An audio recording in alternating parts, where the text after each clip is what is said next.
Greetings, everyone. It's a pleasure to be with you. Looking forward to our time together as we have the chance to talk about one of my favorite topics, volunteerism. I will do a little bit of a deeper dive introduction, but I'm going to use a volunteer context to do so in a moment. During our time together, some of the highlights of hopefully what we're going to be able to talk about are the unique and critical role of volunteers and how we design the structures that make them both feel appreciated as well as to create meaningful experiences. I'm hoping we get to explore how we find and support and what we expect of volunteers Sí, and ese sí, güey, give some disculpe. time at the end to think about what you're going to take back to your own experience. I'm not one that really is a fan of reading speaker bios. I thought a good way to introduce myself to you would be something similar to why you're here, which is a volunteer lens. And so these are just a handful of the places at least I volunteer. One is the American Society of Association Executives. I'm a fellow of that organization. That's a volunteerism place that's within the professional realm, right? And my volunteerism there at the fellow level is around the midst of a community that is sort of the most involved in trying to create a future for the profession. For the Diversity Executive Leadership Program, there I volunteer as a mentor to, I'm on my fifth generation, if you will, of a future leader that we're trying to grow and to become one. And so there, my volunteerism is much more mentorship. With the International Association of Facilitators, I volunteer there. And there I'm volunteering in their governance and their leadership side and helping them do nominations and elections because that for me is a place of personal interest and skill set. I work with governance and boards all the time. So I'm able to align my personal strengths and my interests to the opportunity. My doctorate's through St. Mary's University. And so I volunteer with their alumni association because the journey I walked at that university was one where I found and forged personal connections. And therefore, I want to continue to give back to those that will come after. I watched my dad growing up give blood routinely and regularly. It's an example I'm trying to demonstrate to my own children. And so I volunteer with the Red Cross as a way to sort of carry on that inherited heritage. And unfortunately, just a few years ago, my mom passed after suffering for about a decade with Alzheimer's. And so I've recently become more involved as a volunteer with the Alzheimer's Association in a way to pay tribute to her, but also in the hopes that there is a future place and time where others do not have to suffer or negotiate or navigate such a terrible place. My point of sharing this is not just to give you a flavor of who I am, but these are each different causes and different organizations. And what you'll note in my volunteerism is that whereas I do enjoy very much my role as a volunteer, my reason for volunteering is not the same across all of them, right? There's a different place that the interest comes from. There's a different origination of where I want that to be from. There's a different role I play in it, some tied to something I care about, some tied to intellect, some tied to skill set. And therefore, there's also on the other side of it, in each of these, I would say a different definition of the impact I feel that I'm able to make in contributing my time to this. I start here because there's not a single definition that we really want to think about when it comes to volunteering, right? Different people are going to have different causes, seek to have different experiences, bring different skill sets to the table, and also make different meaning or impact from them. And part of our role in both being volunteers is to be able to articulate that, and in structuring volunteer opportunities is to be able to try to segment that or to really be able to attenuate that to the individual who's raising their hand. And so, if you will, I have three little ones at home, so I'm comfortable with silence. But I would like you to actually do this, which is to write out, if you will, a sentence, not more than two, about why you volunteer with Mended Hearts, or if you help organize volunteers, why you love working with the volunteers in Mended Hearts. If you'll write out the sentence, and if you can, we would love to see some of them in the chat after, right? What is your driving reason of why this organization is a critical one? What brings you to the table? What is the place that you turn back to when you're looking to spend your time? or Mended Little Hearts or Young Mended Hearts. Thank you, Mandy. Yes. We'll take all the iterations of it. But we want to hear, no matter where you are involved, right? Why you are involved. Now, as I'm waiting, just need a sentence, that's fine. What you're going to find today is that there's going to be a number of places where I'm asking you to put in the chat, or I'm going to be putting you in breakout rooms. I'm not going to be lecturing at you for 90 minutes. And so if you are planning to just sort of sit and listen, hopefully you're able to participate so that this is a more meaningful session. Thank you, George. Giving back to a community that saved my life, right? What we hear there is that we form places of individual affiliation or connection. Laura, as my 6-year-old son, was born with a congenital heart defect, right? The stories that come about because of where we have a personal connection. These are places that we often will tie in and want to see our work do good work. I will proceed. I'm so grateful that my heart restarted after my SCA. My life continues. I want to express that gratitude. Long-standing career in cardiology. My father, who did not survive beyond 58 years, giving back is very important, including forming a nonprofit in retirement. It's great to be alive and help others. As we think about building volunteer pipeline today, right? We think about the why. It's this type of question. You can continue to put your answers in the chat. We'd love to see them. It's this type of question that not only can allow an organization to better attenuate the experience it provides you, but more so, it can also elevate the organization and how its brand is. And when people are thinking about where to volunteer, it's these stories of purpose and cause that can speak to others. And we'll get more into that. So if I was to ask you, right, why people are going to serve an organization, we know that there's a lot of different reasons. We see some of them in the chat. At a high level, it's important to know the why because they're not all the same. And so these are just some of, if you look at volunteer management theory that are out there, right? One is, like many of the chats that we see, purpose-driven. The idea that the mission and the work of the organization is such that the individuals that are going to volunteer feel the connection to it, either because of a place of personal impact or because of a place that along their life journey they see they want to give and see that mission advance. For some, they are driven behind the connection, right? Either going through or seeing that they will go through a certain path. The connection piece allows them to have a community, right? To meet individuals that alongside them will walk this journey with them. And so volunteering there isn't necessarily all about the work, right? It's about the people they get to do the work with. And that for them is pretty unique. Others are going to volunteer because they're growth driven. And growth there doesn't necessarily mean the growth of like pocket or wealth, right? Growth comes from the theory that any volunteer experience should truly be one where the work that you get to do is one where you feel like the impact is helping you further refine, develop, grow who you are. And that could be going from a place of skill set acquisition to utilizing your own narrative and voice, but the growth mindset enhances a volunteer experience. For some people, they are recognition driven, right? And they want to volunteer because of what they see back to them in terms of the conversations they have, in terms of the work that they do. It doesn't mean everyone gets a trophy, right? But the recognition feels good. And for others, recovery driven is meaningful as well, right? Having gone through something difficult, having gone through a trying time, part of the recovery, right, is the healing, not just of the body, but of the soul or the heart. And volunteering is a very meaningful way, it's a very real way that can help heal. So, just some of the reasons behind it.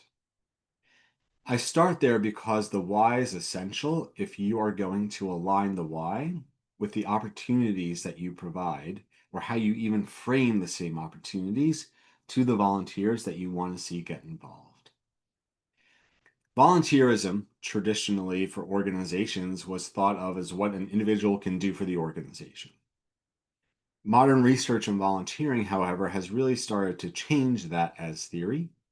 That what we're looking at today is what I would call a mutually beneficial volunteer system. And so the framing of this is that a system that is needed is one in which the volunteer makes a meaningful contribution to mission. And the process is such the meaningful contribution also serves, right, the volunteer as well. The idea is the lens is two-way. So it's not just what the individual does for the organization, but it's also what the organization is able to give back to the individual, which just may be a place of gratitude, but is still necessary to know. Now I'm going to keep you with the same people at least for one or two times, but to start, right, what I would like is just to give you, let's say, 3 or 4 minutes.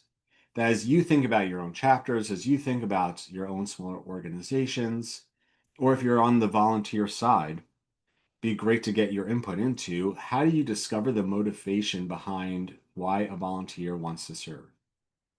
And then how can you align that experience provided to meet that drive? So, what we're trying to have you talk about for just 3 or 4 minutes, right, is what is the reason? How do we find out the reason behind why someone is going to volunteer with the organization? And then when we know it, what is within our power, what is within our control to best align the volunteer opportunities that we can provide to that person? Now, what I'm going to do is I'm going to put those questions in the chat so you can remember them when you get to your breakout. There they are. And so they're in the chat, that what the questions are. You see them, they'll pop up right there. And we're just going to have a chance for you to get to know these 2 or 3 people and to share how you would go about either organizing, right, your chapter, your group, or if you participate, how your group could be organized to better understand the motivation behind each volunteer and then to align the experience to that motivation. We'll bring you back in about 3 or 4 minutes, just after a brief time to talk to one another.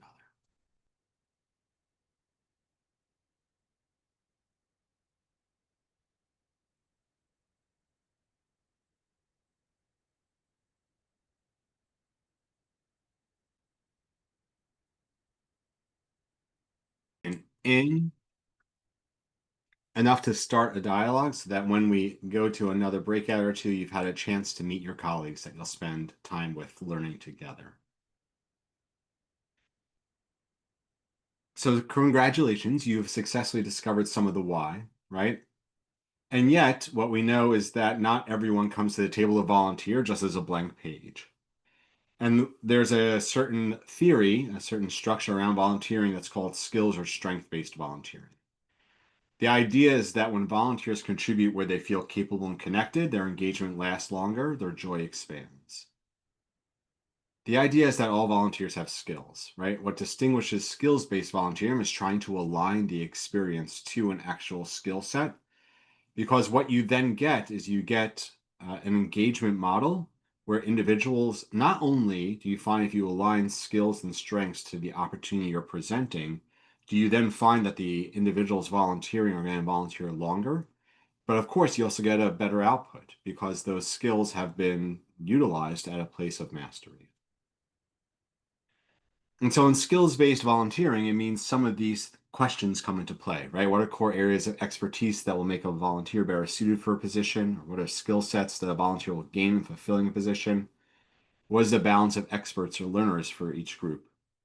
Because when you're going to do not just an individual learning a volunteer experience, but one that is part of a group or a cohort, you can both have those that have a greater expertise and those that are new. So there can be a natural mentorship. I remember that I was working with a group once, and within the chapter, they had a treasurer.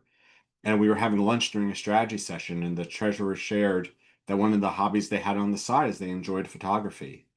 Well, the group wanted to take more pictures of their gatherings so that others would see, the vibrancy of their community, but they really didn't have a budget for a photographer.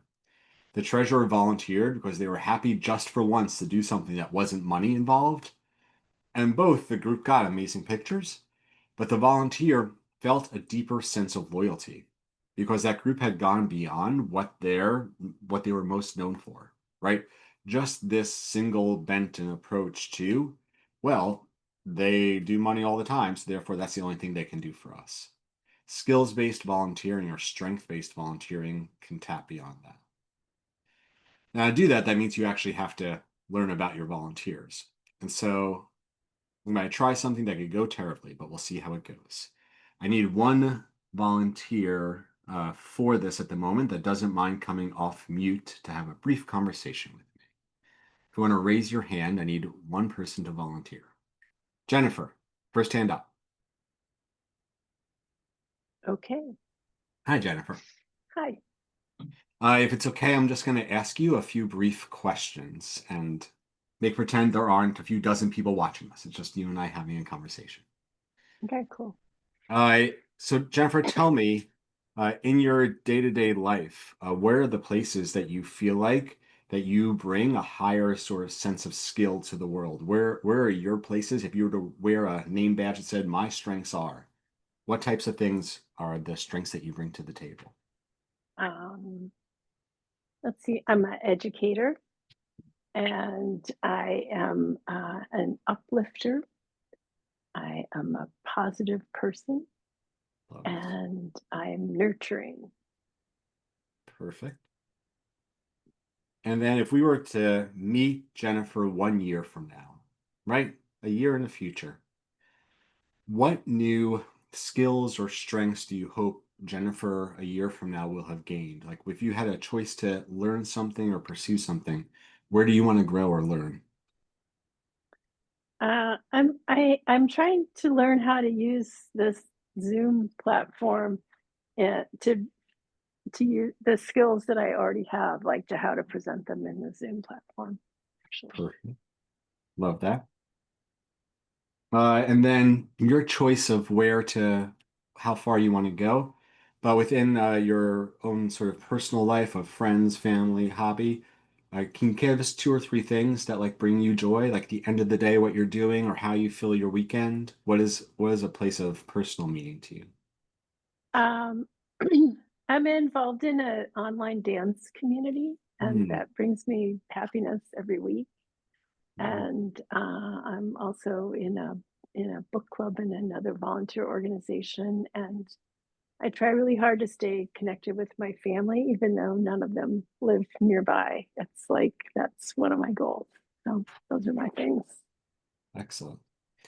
All right, a round of virtual Zoom applause for Jennifer, because she stepped up. You all didn't have to. Thank you so much, Jennifer. That was perfect. Now, look, that was on the spot, right? That was under 2 minutes. But think about what we just learned about Jennifer. And if you are organizing volunteerism within your chapter, within your group, from what we learned, what better volunteer opportunities could we provide to someone like Jennifer, right? We heard that she's an educator by nature. So if we were going to run any sort of orientation or training for new volunteers, I imagine that Jennifer would be great at helping structure that, if not actually deliver that. As uplifter, positive, and nurturing, right? If we know that we're going to go in and see a patient or a family that's having a particularly trying moment, I'd probably have Jennifer on my bench of the people who can bring that spirit of positive potential into the room.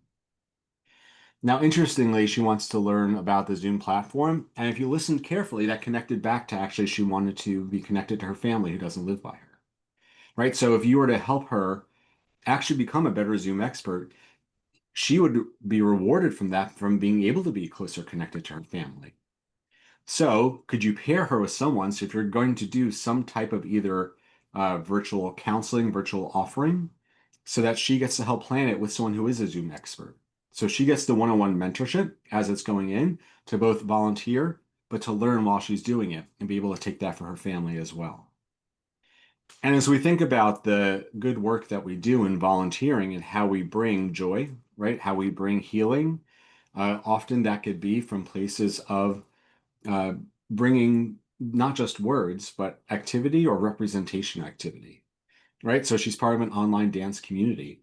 Is there a way to tap into that to actually bring into the volunteerism the work that you all do so that there's a place that the online dance community either could give a quick lesson if people are capable or to perform perhaps, to Mm. bring further joy to those that you volunteer with. And in terms of a book club, especially if you're volunteering with anyone who's in a situation, short or long term, that they can't get around as much, right? Or they're in a place of healing. If Jennifer was part of my chapter, I'd see if she wanted to help organize a book club for those that we're caring for as well, so that they can still be part of a Mm. community, even if they can't travel. And Jennifer could actually pick the book that she's using for other book clubs, so she doesn't have to double down and like read extra. My point is this, Jennifer, you're still spotlighted. They didn't take the pin off you yet. So I'll say, I know, I would know. any of those, if any of those things were asked, would they be potentially appealing to you as a volunteer? Yeah, they would actually. They would. Right? Yeah, Thank you. Uh, thank you. and so, right, the point of that is that what you saw me do in under 2 minutes, right, did not take 20 minutes. It didn't take traveling somewhere. But because of doing this type of interview, right? Because it was able to take the time to learn, we were able to better align the opportunity presented to the person. And just as you think about your own experience or your own chapter, like how you structure it, where do we find out more about the individuals we want to give of themselves and align those to the opportunities? So I've included here some questions. We have time at the end. Maybe I'll have you do like a mock interview with a colleague, but at least some starter questions, right? That when you get these slides after you come back to the presentation, think about your own organization. How could we organize this so that we see this higher level? Part of the reason we're having the session today is because volunteerism today we know is not perhaps not as straightforward and simple as it once was years ago. And so I just want to acknowledge some of the challenges we're seeing today so we can then talk about some of the ways to move past those challenges. I'd say in working with many different organizations, the top one that I hear of and that I see is really time scarcity, right? That individuals find that there's ever more to do and ever less time. And so for many organizations, volunteer commitments used to be uh, large and on a rolling annual basis. And we're seeing that that is something that for some is just not something they feel like they can or want to commit to. Another challenge today is that there's so many places that need help that the places where we are able to give of ourselves, but do not see where that giving made a difference, we are less likely to continue to give of ourselves. And so being explicit about the impact is needed to really gain that loyalty and that buy-in. Especially if there's any sort of hierarchy of leadership. Uh, for some organizations, one of the things they find is that those who have been in leadership enjoy being in leadership and therefore don't make space for new people to come into leadership. And so, right, the struggle in the space of how do we, if we think about a volunteer pipeline or a place of building the next generation, there has to be a place for them to grow into. And when someone does raise their hand to volunteer, what they do not enjoy is not feeling prepared for what they just said that they would do. And there, the onboarding of them really takes three different lanes or lenses, if you will. One is orientation, right? Which is how we think about for every single individual volunteer, what is the knowledge and skill set they need to succeed? So the first time they go into a room and they have to be the volunteer on site, on call, doing it, they feel prepared. Right. The second is renewal, which is we should not assume just because someone has volunteered with us previously that they do not need further investment. They do not need further growth and development and care. If volunteerism is truly a place of growth, then how are we continuing to invest in them so that each cycle of volunteerism, you can offer them another piece of learning, you can offer them another piece of development. And then I use the frame of onboarding. And onboarding, the idea is that orientation and renewal are individual experiences. Onboarding is if you have a cohort, right? If you're leading a chapter, maybe it's a board, sometimes you have committees, or even if it's individual volunteers, but they're going to be working alongside colleagues, the concept of onboarding is that if you're part of a team in some capacity, you're more likely to feel that you have an obligation and a loyalty and a part of the organization. And so onboarding when it comes to volunteering, right, is really thinking about is how do we create a team dynamic so that these individuals who are volunteering also know how they can function better because they're a part of a team with diverse skills and strengths. Each of these, right, could have their own design and should, but too often aren't thought about. And the last challenge I'll just say is that the alignment of someone's interests to the impact that they're going to be able to make. That when that is not aligned, when it feels like anyone could do what I'm being asked to do, there's less likelihood of the person wanting to do it. Now, those barriers are real, right? I want to acknowledge that there are truth in them. But there's also a way there to redesign how we engage people so we can better fit their lives and honor their gifts. And so let's look on the other side of hopefully what can help. Right, when we look to structure strength, what is important here is out of those interviews that we were just talking about, is that you have a system that is built off of strength that you have and strength that you want to build for the future. Just like the example I gave with Jennifer, right? Her positivity is a strength. Interplay that with someone who's an expert in Zoom. There you've built a system that's going to further structure the strength and help them grow. I'm seeing more and more the concept that leadership in volunteerism doesn't need to be singular, right? And so where can you have people working in pairs so that at all times there's both a fallback and an alternate, but inherently when you have staggered terms of service, if you will, then you have someone who's mentoring, someone who's being menteed, and then the next cycle rotates to the next. Inherent in that is a succession planning built into volunteerism so that any time we're growing not just in skills, but because of the people within the systems we've designed around them. Now, micro volunteering is what this is traditionally called. I don't love the frame of micro volunteering because it feels small. I'd say right-sized volunteering is the right frame to use.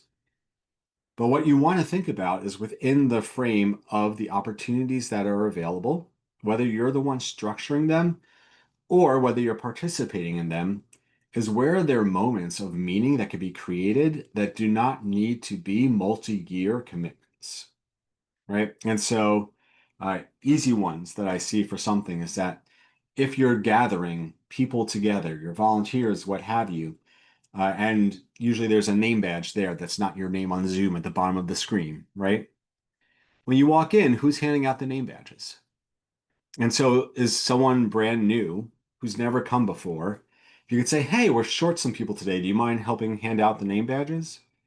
And that person will meet every single person who's coming, right? They will not have to give any more time they were going to, but they will have given of themselves to the cause, the organization, to you, in a way it makes them more likely to say yes next time.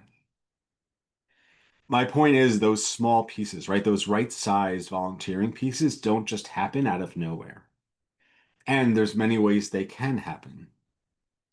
I would posit that if I had recorded Jennifer in our conversation and I had switched the questions instead be, why do you volunteer for this organization? What do you find meaningful? Why should others get involved? And I had recorded her for 30 seconds, 60 seconds, right? That actually would have been her volunteering for the organization because she would have been sharing her own personal brand, her own personal self in a story way that would encourage others. So this is really about a mind shift in volunteering from the traditional ways. For many, right, the pathway to leadership is something that is a place of development and growth. And so for those who want to not just give and be a frontline volunteer, which is incredibly important, but they want to also be a leader within the organization, there should be clarity of how someone can contribute beyond being a frontline volunteer to the structure and the organization itself, right? where are the many paths where they could see themselves getting involved to give a little bit more. And that ideally, that is something that they don't have to just do independently. We want them to be able to have someone who's sort of nurturing them along the way, guiding them on the path, so that we are able to have them feel shepherded, mentored, so that as they escalate their leadership in the organization, it is something that is recognized. As we think about a new volunteer coming in, right, we talked about the orientation, refresh, and onboarding cycle.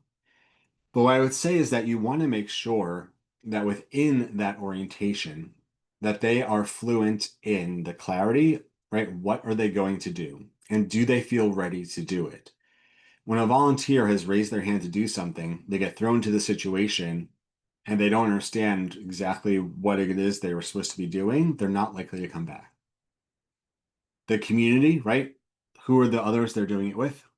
And then celebrate, right? Why it matters early.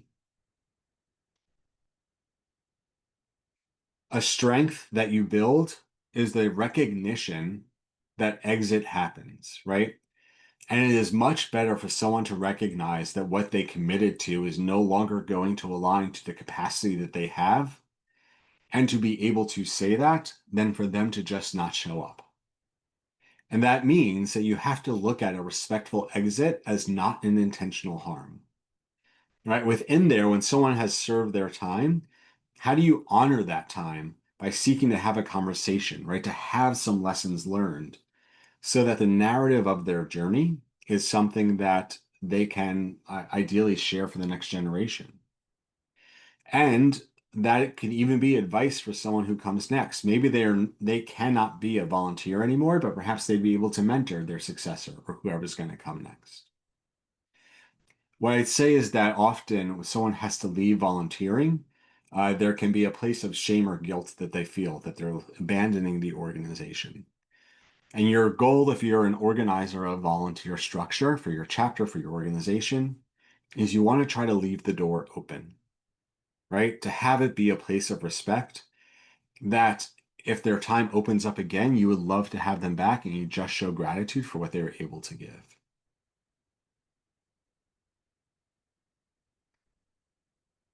And the last one of these strengths that you would say you would build is in your volunteer structure, are you focusing on the pathway of volunteerism or single positions, right?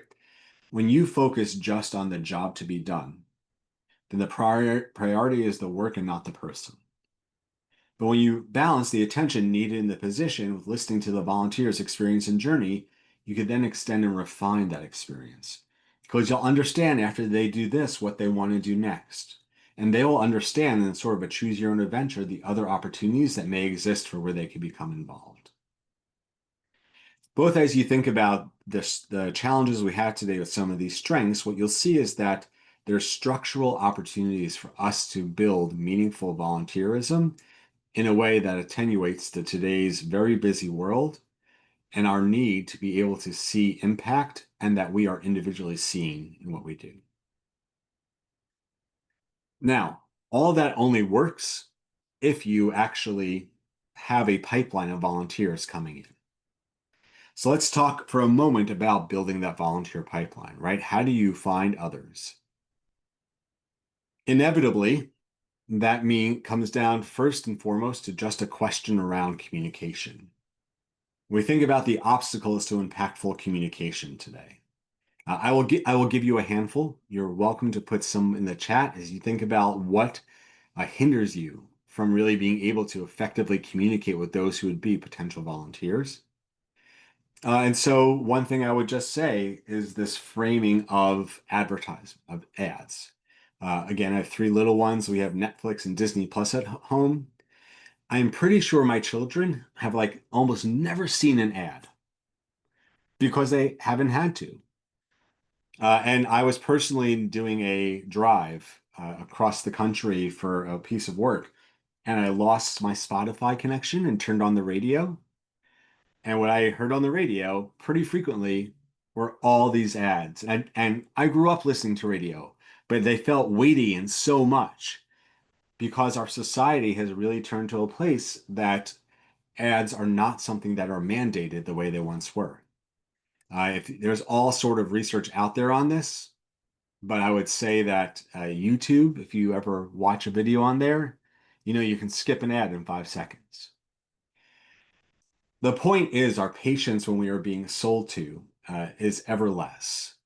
And if you're not yet involved with an organization and you're trying to solicit someone for the first time to give, to donate, to volunteer, this is part of the hurdle we're facing, right? Is that we don't like to be sold to.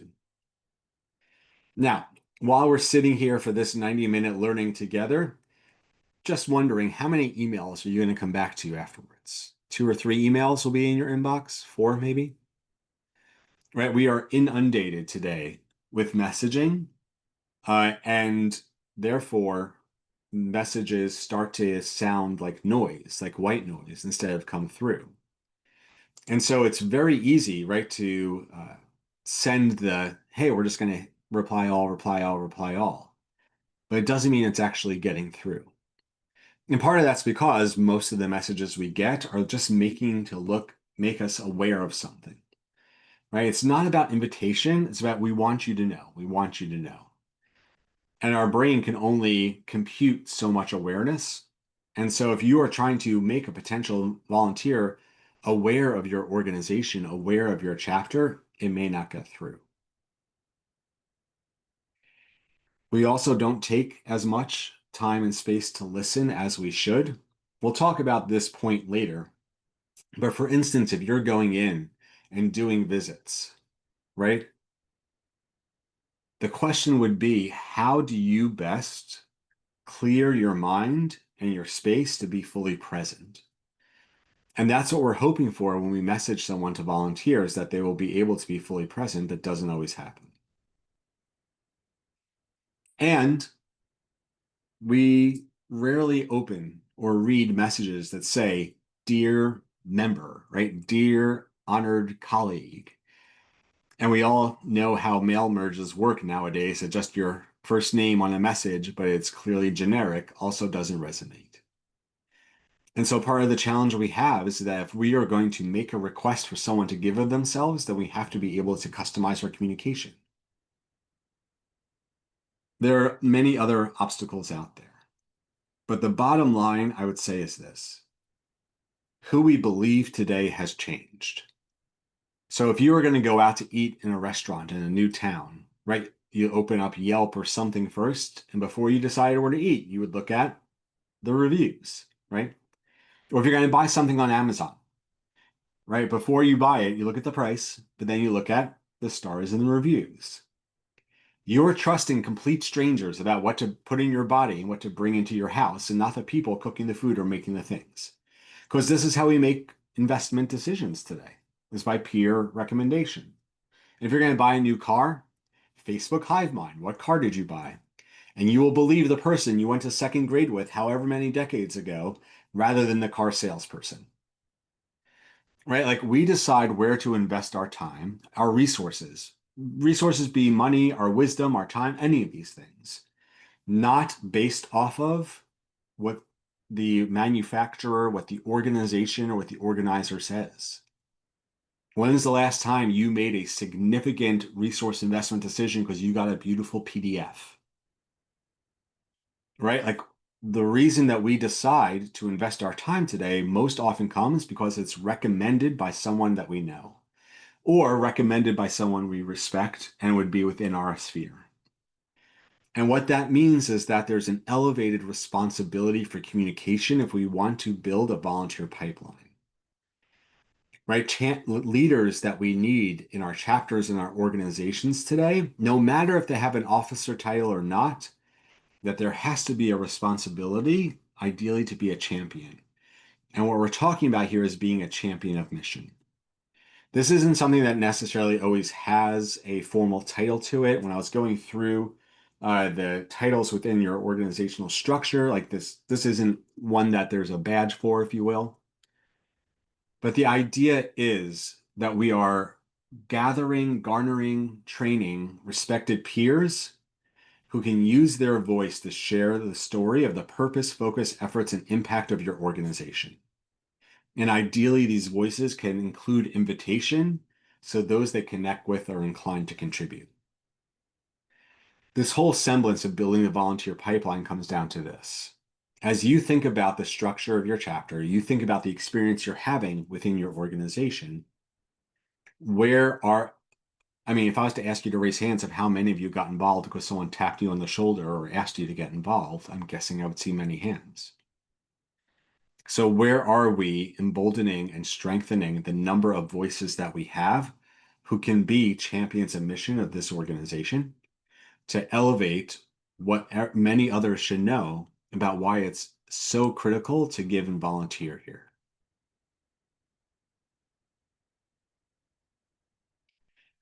That's me talking at you for like a solid 20, 30 minutes. So, I'm going to do another sprint discussion, which are these two questions. Where does Mended Hearts, and that's the other organizations as well, right? Where it's Mended Hearts or Mended Little Hearts or Young Mended Hearts, right? Where does the organization do a great job in building and expressing a compelling story that generates volunteer interest? And where is there potential to grow a stronger volunteer pipeline in the future? And where would you say there's strength there? And where is their strength needed for the future? That's what I would like you to talk about for a few moments, hopefully learning from the wisdom of each other. I'm just going to pull those questions, and once again, I'll put them in the chat so that you're able to remember them once I send you to the breakout group. Let's get there.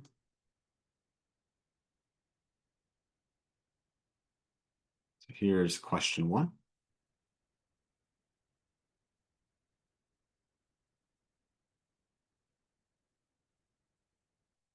There's one question, and here's the other one.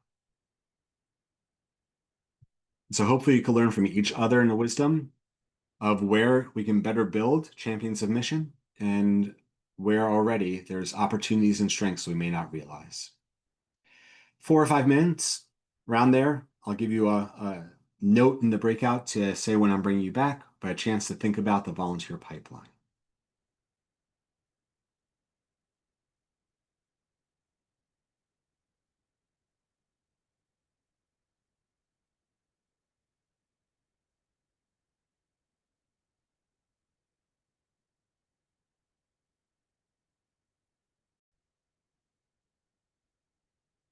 I know that any of those conversations could go longer, but I'm hoping the brief conversations along the way at least are enough to pull together some of what we're talking about in a way that is personalized and that you're able to take forward. So let's talk about what renewing leader energy, right? Like where do we see hopefully more positivity and the best attenuation, alignment with our leaders? The first is that we just need to recognize that we all have ebbs and flows of time and energy availability, right? And if we are an organizer of volunteers, then it's our job to understand the ever evolving state to honor their intent, energy, and output. If we're seeing people who are not as able to do visits as they once were, right? Then how do we understand where they can still give? And so that at the moments where they're able to, we have created that opportunity. And I'd say in general, at least in volunteer realms, right? What that means is that ideally you're talking about definitions of sufficiency and excellence. If someone is going to contribute to your organization, is there a threshold of sufficiency when it comes to volunteerism? A minimum threshold by which what they are contributing is meaningful enough that that unto itself is worth sustaining and that you welcome them as a volunteer? And if they know that, there's some minimum threshold, people can know at least the minimum that's expected of them before they raise their hand. You can build on top of that definitions of excellence. Ideally, right, we need you to do a visit at least once a month. Ideally, you would be doing one once a week. That would be excellent. And if you can do that, we can make an even greater impact. But if you're going to volunteer, we need a commitment of at least once a month.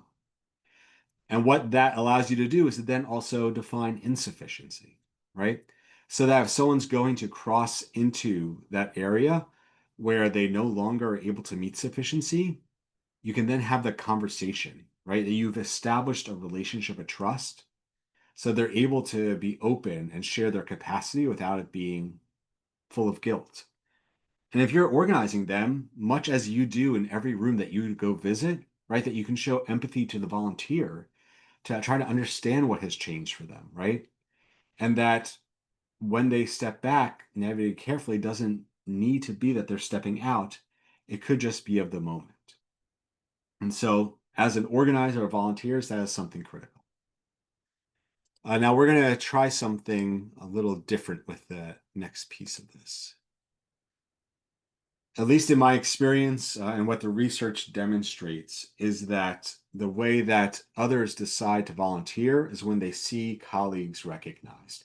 I'm not saying anyone is volunteering for any of these organizations because of the self-aggrandizement, right?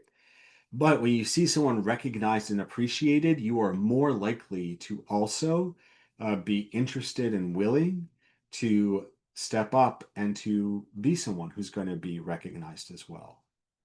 And that means that we want to acknowledge the critical work that our volunteers do. Now, the rhythms of appreciation, right, are not only energy feeds and continuing service, but when push comes to shove, not everyone likes to be recognized the same way, right? For some people, it's external, some people, it's internal, for some people, it's quiet, for some people, they want their name published. And so I thought we would just do a quick, I'm going to call it a fun activity. We'll see how you feel about it. But I put a link in the chat that I'm hoping you can click on. I put a link in the chat that you can click on. If you can't click on it, you can also scan that QR code with your phone. Uh, if you really want to type something, I put a URL there you can type in, but it's much easier if you just click the link in the chat. It's going to take you into a program. If it asks you for an email, it's not saving it for marketing. It just needs to know who you are so we can know whose ideas are whose. But if you click on the link in the chat, or I see people coming in, I'm just giving it a moment. Excellent. Keep going. The link is in the chat. I'll put it there one more time, and then I'm going to stop sharing this screen so I could share a different one. All right. Now, Terrence, I happen to have you on my Brady Bunch boxes here, front and center. Do you mind unmuting for a quick moment?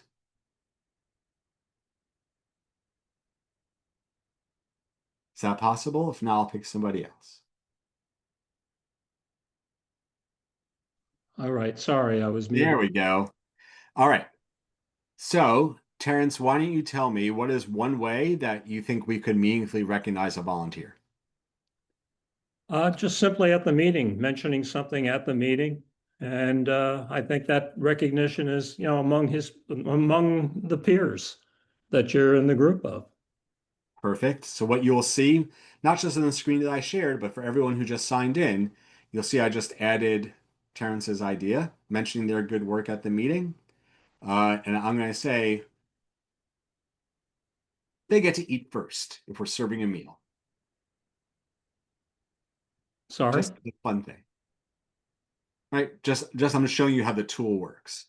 So I could build on his idea. Oh, okay.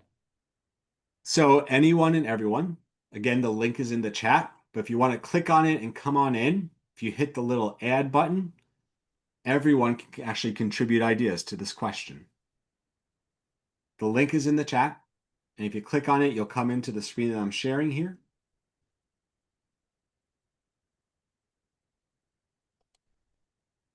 And we'll get more ideas about how can we meaningfully recognize volunteers.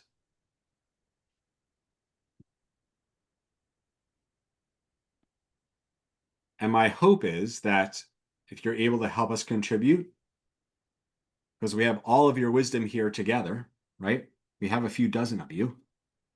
So if everyone will just take 60 seconds, 2 minutes, and put in as many ideas as you like, right? Just hit the little plus button and you can type an idea of how can we meaningfully recognize a volunteer. Buy them a Mended Heart shirt. Love that.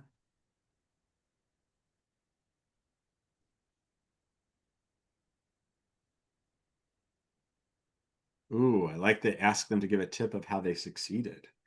how about if we interview them and publish the video to encourage other volunteers?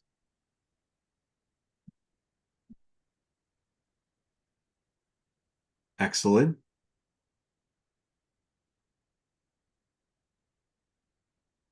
Congratulations photos of them in our newsletter.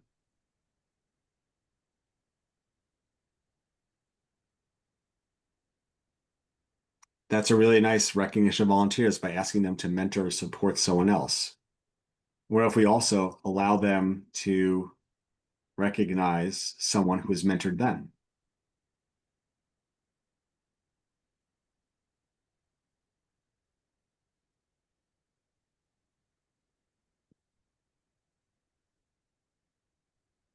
You guys, y'all are building this out really nicely. Maybe a few more before we keep going.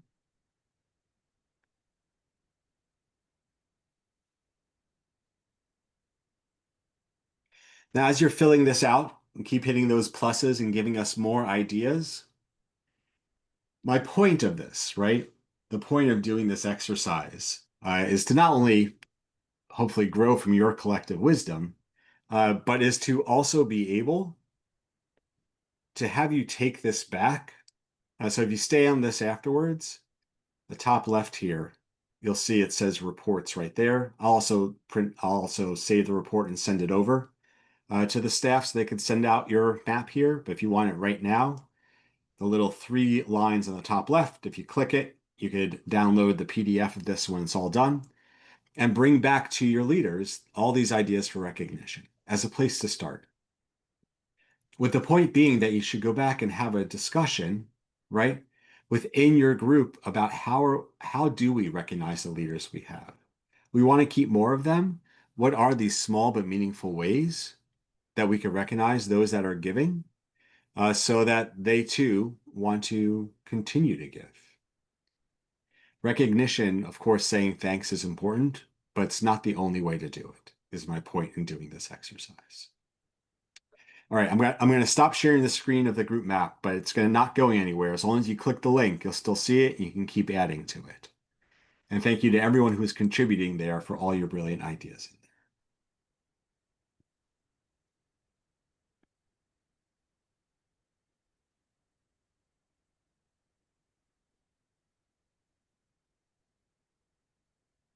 All right, I think I'm gonna keep going and we'll see if we come back to the peer reflections.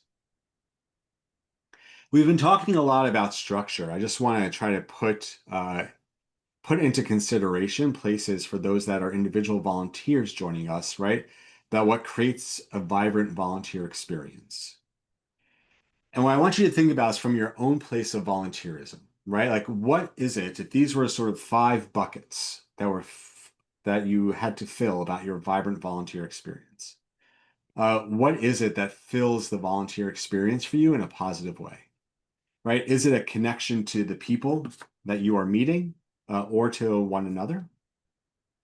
Is your vibrant volunteer experience really driven by purpose, right? The organization's mission and what it's trying to accomplish?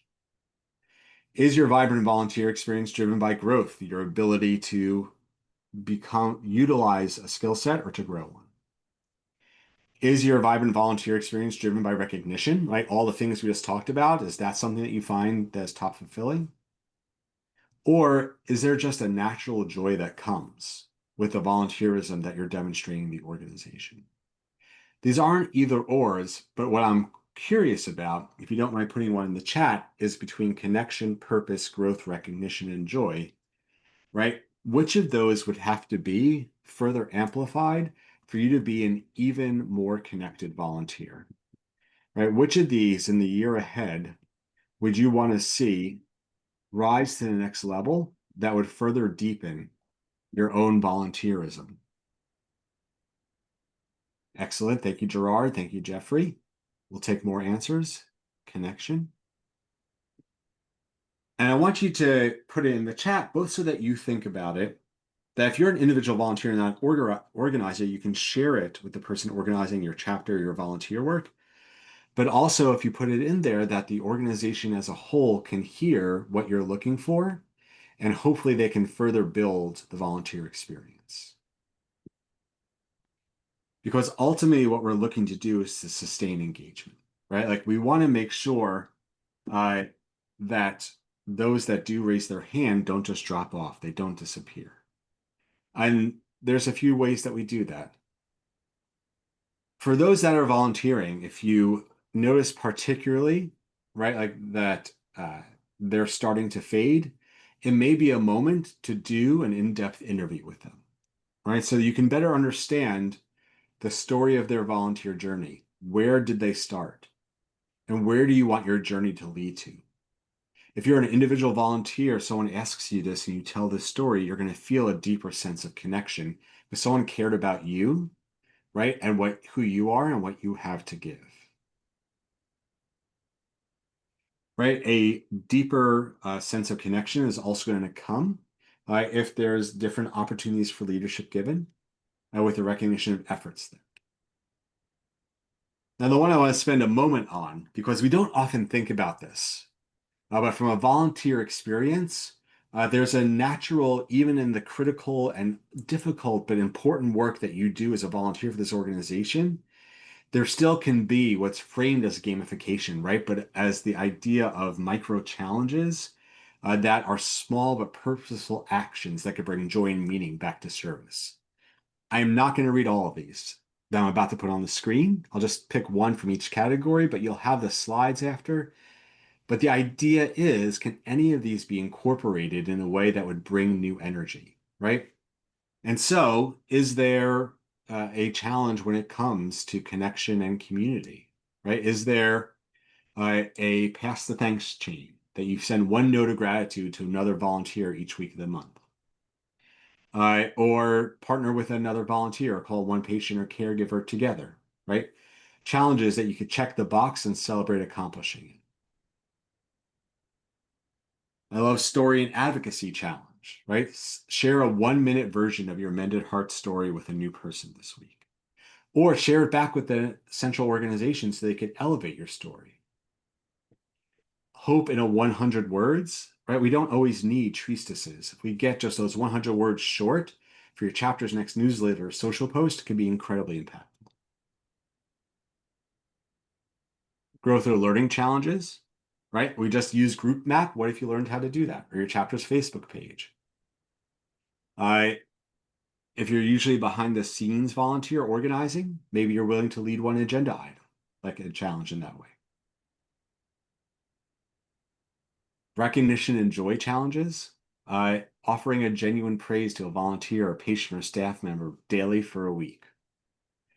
Or I love that we live in a very image-filled society. So the challenge that you're going to try to take a picture of a joyful volunteer moment with permission and share it with the chapter for a collage or slideshow, right? What if everyone in the chapter did that? Or mission-specific challenges, right? And can these be shared with members of the chapter? Right? Choose a past patient and call to check in on their progress. Right? Or a bridge builder, introduce a new volunteer to your favorite hospital contact or nurse coordinator. The point of these are there are things that should be done that need to get done by putting them in the context of a challenge.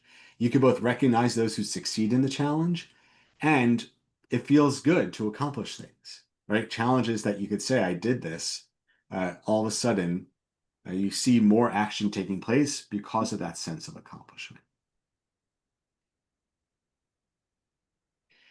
For a moment, let's talk about long-term volunteers, right?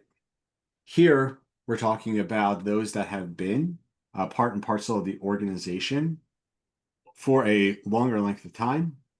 But if they're just asked to do the same thing over and over and over again, then eventually the routine could start to be, I don't want to say trying, I don't want to say stale either, because there's nothing stale in the visits that you do. But certainly it doesn't honor the length of time that they've given you. Right? And so if you have these long-term volunteers you don't want to lose, these are just some ideas about how to keep those that have long been with the organization. First is being a mentor, a legacy builder, right? How do they hopefully help someone who's new come in? The second is they usually have the best stories. So how do you collect them or let them be an ambassador with their story? These volunteers who have been doing visits, and so they know how to do it from a place of fluency, right? If there's virtual visits to be done, easier for them to hop in and they know how to enter into a place of inquiry and care because they have such experience doing it. If you do any sort of new volunteer orientation, long-term volunteers are a great place to ask for that. If you want to tell the story of your chapter, long-term volunteers have been around long enough usually to help you tell that story. Build bridges with the community, right? It can also often be a place if you're in a specific locale. These long-term volunteers have built relationships. How do you help utilize those relationships for further strength and support? And perhaps the long-term volunteers are the ones that not only are looking to give support to the patients, but maybe even better attenuated to give support to the caregivers of the patients because they've been in these conversations and have seen so much. And to a chapter, to an organization itself, there's no more meaningful ask than to recognize the depth of knowledge and experience a long-term volunteer has, and to ask them to serve in an advisory capacity to leadership of where they see opportunities and where they have feedback and strength. My point is that each of these are opportunities that honors someone who is given a length of time and hopefully keeps them involved because of your recognition of that length of time.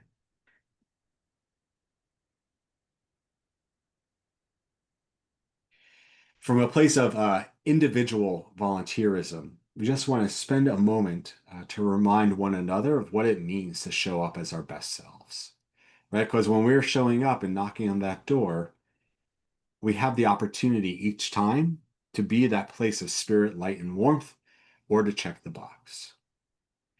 And I'd say there's 4 places to focus on, and these are probably good reminders to share with the volunteers that are going and doing your visits. The first is to really lead with warmth, right? Before a visit, take a deep breath, imagine the person that you're about to meet, and then go in with a warm smile, a gentle tone, genuine interest. I find that if you're going to volunteer, if the last thing you do before you enter, their room is you're staring at your phone and involved in whatever email or message that you're with, are you fully present when you enter the room? So how do you enter clean and present? Number 2 is just focusing on the words, right? Language can shape hope, and small phrases can build confidence. What are those phrases that feel authentic, that you're not reading out of a binder, but are true places that can provide comfort? Especially if you're connecting and really trying to uh, provide comfort to someone who's still in the place of processing fear and uncertainty, being mindful of the tone and the phrasing is critical. And I'm going to point to what Gerard put in the chat here. Be positive, be respectful, and most of all, listen. We'll get to that as well. But listening is critical.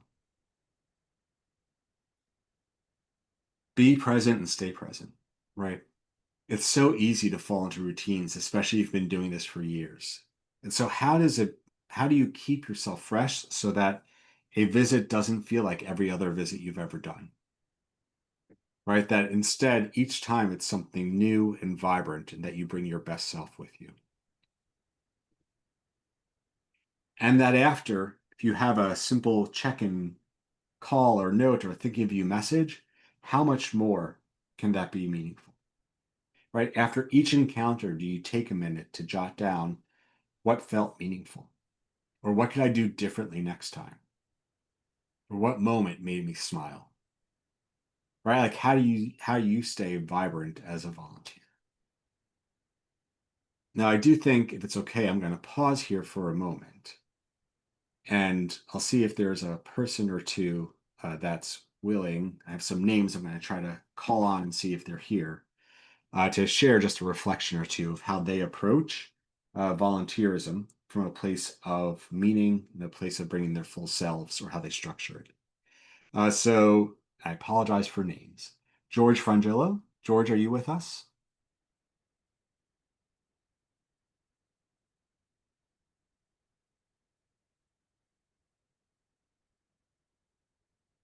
was with us, but maybe he had to pop off. Now I see him there. So, oh, he just Right popped here. up. There we go. George, your name was given to me beforehand, so thank you for being voluntold. And We'll talk about that later. that's fine. You can talk about that at 301. But do you mind? And we can see okay. There we go.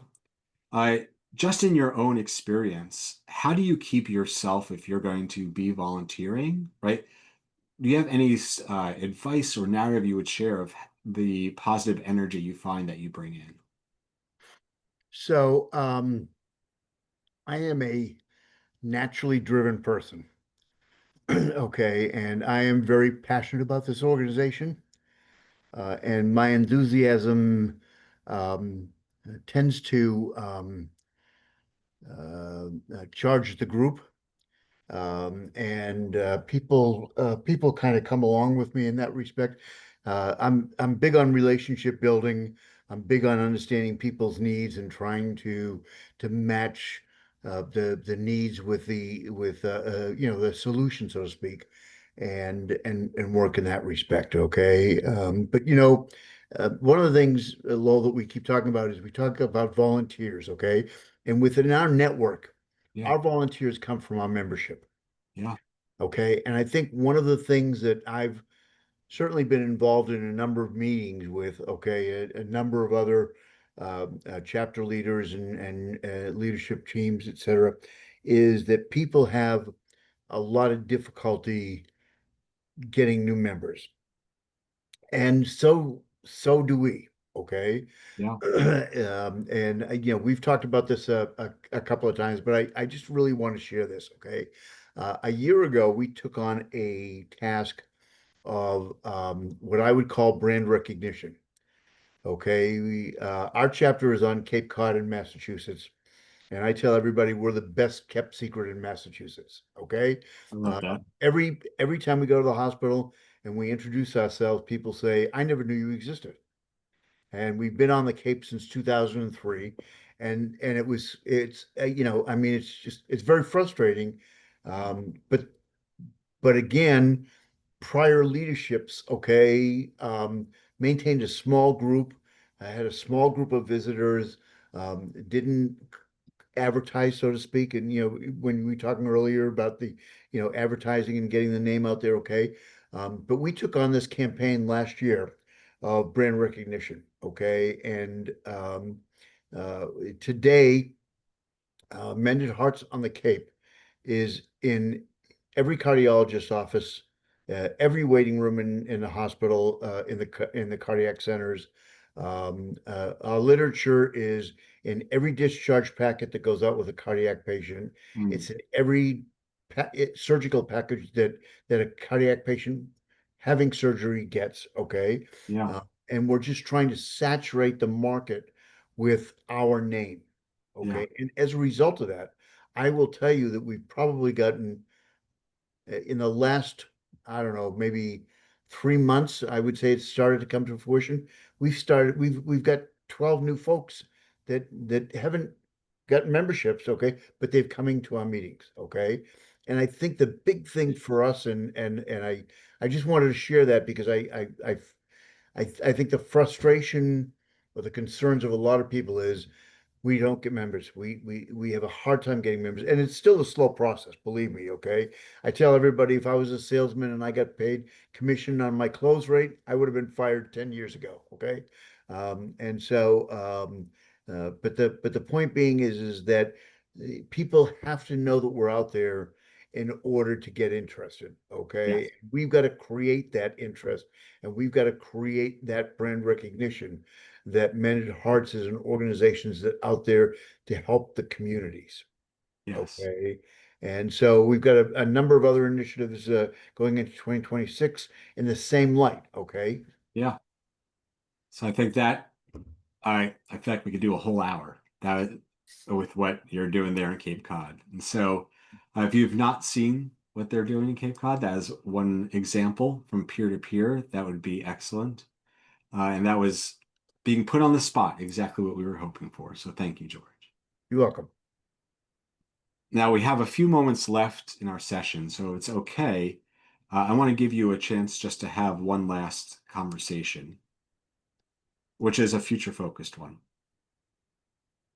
There's many other things we could talk about today. We've been talking about volunteerism. So if it's 2 years from now and volunteerism is thriving, what's different, right? What has made volunteerism thrive? And that could be in your chapter, right, with your members. That could be with the organization that you work with as a whole, right? What is different in 2 years from now of how volunteers are connecting or leading? And what would a visitor feel entering your chapter? And how could we start that shift today? We spent the past, believe it or not, it's been close to 90 minutes already, right? Talking about all these different aspects of volunteerism. I want to give you just 4 or 5 minutes to try to like pull the bow together in terms of the so what, right? What can you take away from this and start to put in place as a volunteer or as an organizer of volunteers? I put these 4 questions back in the chat so you have them there. And a last discussion just for 4 or 5 minutes, and then we'll come back and wrap up.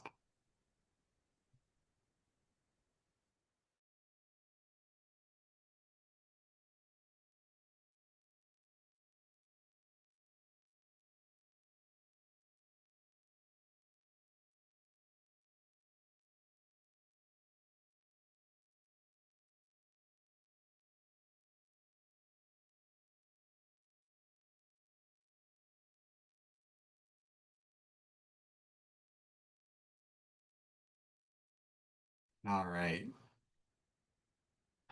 Well, believe it or not, that is how quickly an hour and a half can go by.